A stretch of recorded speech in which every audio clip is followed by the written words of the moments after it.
اللهم بارك لنا في عمر شيخنا أمير أهل السنة. اللهم انفعنا به وانفع به جميع المسلمين في مشارق الأرض ومغاربها.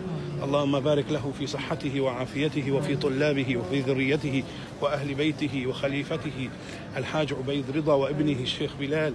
اللهم بارك في رئيس في ركن الشورى الحاج عمران والحاج عبد الحبيب والحاج أظهر، اللهم والحاج علي، اللهم والحاج أمين. اللهم بارك فيهم واحفظهم واجمع كلمتهم على ما يرضيك ويرضي حبيبك صلى الله عليه وسلم. اللهم ألهمهم كل خير للإسلام والمسلمين في مشارق الأرض ومغاربها. بارك في الدعوة الإسلامية ومبلغيها وطلابها ومن يحفظ فيها القرآن، طلاب مدرسة المدينة، طلاب جامعة المدينة، والطالبات يا الله يا رحمن يا رحيم في الباكستان والهند وفي بنغلاديش وفي كل بقاع الأرض، في صوت أفريقيا، في بريطانيا، في ألمانيا. اللهم وفق الدعوة الإسلامية لكي تفتتح جامعة في أوروبا يا رب، تنفع الإسلام والمسلمين وتنفع البشرية عامة يا الله يا رحمن يا رحيم.